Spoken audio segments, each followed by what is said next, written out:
Welcome to finance की ABCD। इस book ने काफ़ी लोगों को इन्फ्लुएंस करा है एंड यह पर्सनल फाइनेंस की one of the best book है। चलिए इस किताब की कुछ अचीवमेंट्स देखते हैं। 3.2 करोड़ से भी ज़्यादा इसकी सिर्फ हार्ड कॉपीज सेल हुई हैं।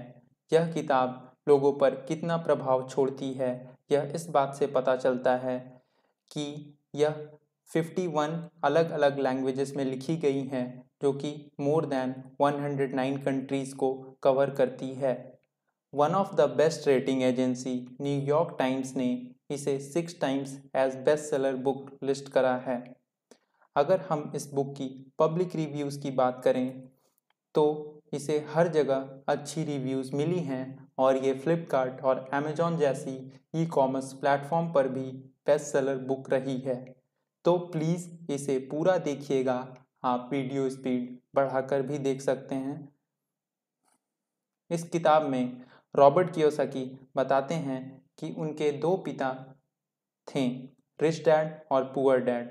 जहाँ एक तरफ पुअर डैड किसी भी चीज़ को देखकर पहले ही गिव अप कर देते थे और वो बोलते थे कि मैं इसे अफोर्ड ही नहीं कर सकता, तो दूसरी तरफ उनके रिच डैड हमेशा खुद से ये सवाल पूछते थे कि मैं इसे कैसे अफोर्ड कर सकता हूँ।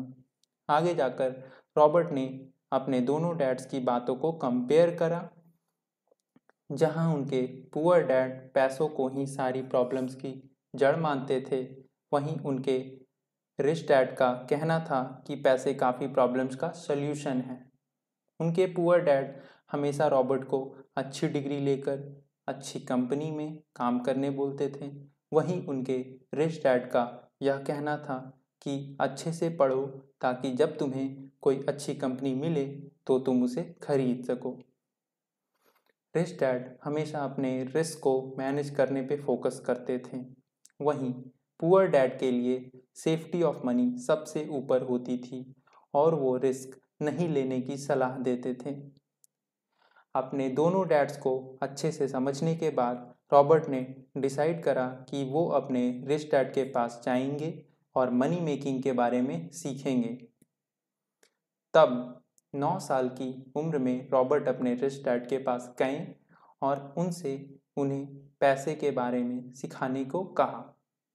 इसके बाद रॉबर्ट ने अपने रिच डैड से काफ़ी सारी चीज़ें सीखी, जिसे आगे जाकर उन्होंने काफ़ी सारी वेल्थ क्रिएट करी। तो आइए देखते हैं रिच डैड की वो 7 सबसे इम्पॉर्टेंट लेसन्स जिन्होंने रॉबर्ट की लाइफ बदल दी। Lesson number 1, don't work for money. अमीर लोग पैसों के लिए काम नहीं करते हैं। रिच डैड बोलते हैं कि पुअर और मिडिल क्लास लोग ही पैसों के लिए काम करते हैं, जबकि रिच लोगों के लिए उनका पैसा उनके लिए काम करता है।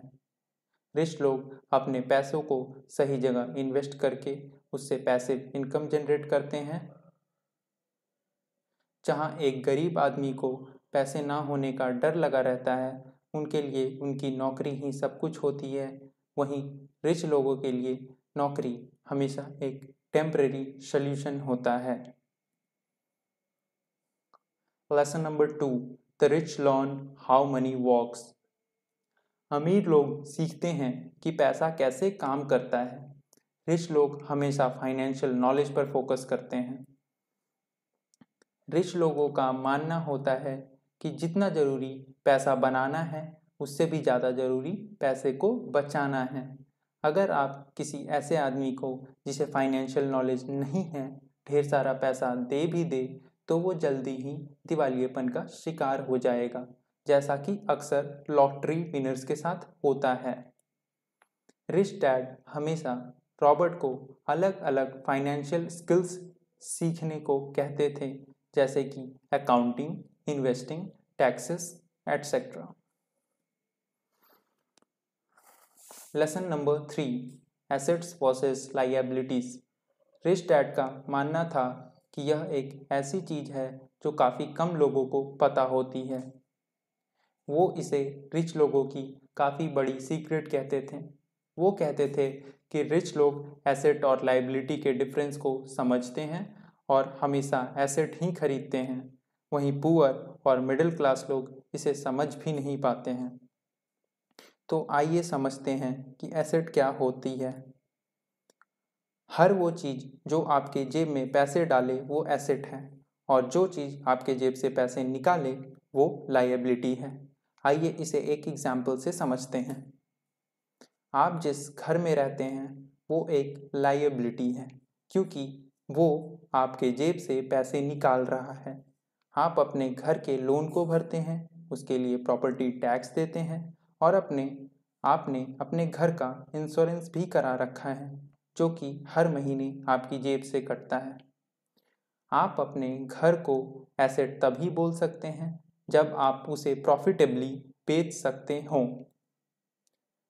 Lesson number 4, mind your own business. Rich dad कहते हैं कि अपना खुद का बिजनेस सेटअप करो। वो कहते हैं कि अपना टाइम सिर्फ अपने बॉस को रिच बनाने पे मत लगाओ, क्योंकि वो मुश्किल में काम नहीं आने वाले हैं। रिच डैड बोलते हैं स्मार्ट बनो, अपने प्रेजेंट जॉब को कंटिन्यू करते हुए अपने एसेट कॉलम को बढ़ाते जाओ, खुद को लायबिलिटी खरीदने से रोको और लग्जरीज को हमेशा लास्ट में खरीदो। Lesson number 5, the rich walk to lawn. एक तरफ जहां हम सब पैसों के लिए काम करते हैं, वहीं दूसरी तरफ रिच लोग पैसों के लिए नहीं, सीखने के लिए काम करते हैं। रिच डैड हमेशा इस बात पे फोकस करते हैं कि जहां वो काम करते हैं वहां से उनके स्किल्स में क्या इम्प्रूवमेंट होता है। वो काम करते वक्त सिर्फ ये नहीं देखते हैं कि उन्हें कितने पैसे मिल रहे हैं। रॉबर्ट ने खुद काफ़ी अलग अलग जगह पर काम किया है। रॉबर्ट अपनी किताब में एक इंसिडेंट का जिक्र करते हैं।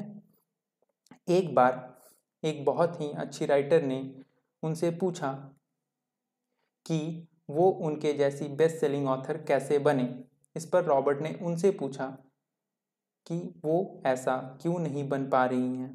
तो लेडी राइटर ने बताया कि सभी लोगों को उनकी राइटिंग अच्छी लगती है, पर वो उनको बुक्स के सेल्स में कन्वर्ट नहीं हो पा रही हैं। तब रॉबर्ट ने उन्हें एडवाइस करा कि वो किसी सेल्स ट्रेनिंग कोर्स में पार्ट लें। ये सुनकर लेडी राइटर ऑफेंड हो गई और कहा कि मैं एक मास्टर्स डिग्री के साथ प्रोफेशनल राइटर हूँ और आप मुझसे सेल्स पर्सन से कंपेयर कर रहे हैं। तब रॉबर्ट ने अपनी बुक की तरफ इशारा करते हुए उन्हें बोला कि मेरी बुक बेस्ट सेलिंग है, ना कि बेस्ट राइटिंग। रॉबर्ट हमेशा लाइफ स्किल्स को स्कूल स्किल्स से ज़्यादा इम्पोर्टेंस देते थे। राइटिंग, अकाउंटिंग, टाइपिंग, हिस्ट्री, ये सारी स्कूल स्किल्स तो हमारे काम आती ही हैं, लेकिन उससे भी ज़्यादा हमारे काम हमारी लाइफ स्किल्स आती हैं, जैसे कि selling, investing, management etcetera. Lesson number 6, rich have high financial IQ। Rich लोग फाइनेंशियली इंटेलिजेंट होते हैं। वो हमेशा सबसे पहले खुद को पे करते हैं और अपने पैसों को सेव नहीं करते हैं, बल्कि उसे सही जगह इन्वेस्ट भी करते हैं। रियल वर्ल्ड में भी इंटेलिजेंट लोग ही आगे नहीं जाते हैं, बल्कि वो लोग आगे बढ़ते हैं जो सही टाइम पे सही डिसीजन लेते हैं। इन सभी लोगों ने अपने इनसिक्योरिटीज़ को बीट करा और अपने फुल पोटेंशियल में काम करा। रॉबर्ट हमेशा फाइनेंशियल IQ इन्हेंस करने की बात करते हैं, ताकि जब कोई अच्छी अपॉर्चुनिटी मिले तो हम उसके लिए ओपन रहें। रॉबर्ट बोलते हैं हमारी दुनिया कॉन्स्टेंटली चेंज हो रही है और हमें खुद को ज़रूर अपडेटेड रखना चाहिए, वरना हम पीछे छूट जाएंगे। रॉबर्ट मानते हैं कि ट्रू स्मार्टनेस के लिए आप में करेज, क्रिएटिविटी और मनी नॉलेज होना बहुत ज़रूरी है। आगे बढ़ने से पहले आप सबसे एक रिक्वेस्ट है कि अगर आपको मेरा कंटेंट पसंद आ रहा है तो प्लीज़ मेरे चैनल को सब्सक्राइब करें। One subscription of right channel on YouTube can change your life. This truly worked for me. Lesson number 7. The rich train their mindset. Rich लोग अपॉर्चुनिटीज़ और रिस्क को पॉजिटिवली लेते हैं और हमेशा लर्निंग पे फोकस करते हैं। वो सबसे पहले खुद को पे करते हैं। रिच लोग कॉरपोरेशंस और टैक्सेस की स्टडी करते हैं। रॉबर्ट कियोसाकी हमेशा बोलते हैं कि जो चीज़ आपको खुद चाहिए वो चीज़ आप दूसरों को दो। जैसे कि अगर आपको स्माइल चाहिए तो दूसरों को स्माइल दो, अगर आपको पैसे चाहिए तो दूसरों को पैसे दो। रॉबर्ट के रिच डैड को जब भी पैसों की कमी होती थी तो वो दूसरों को पैसे देते थे और ये उनके लिए हमेशा काम करती थी। रिच लोग ये माइंडसेट अपनी पूरी लाइफ कैरी करते हैं और रिच बने रहते हैं। Please like the video and subscribe to my channel. Thank you.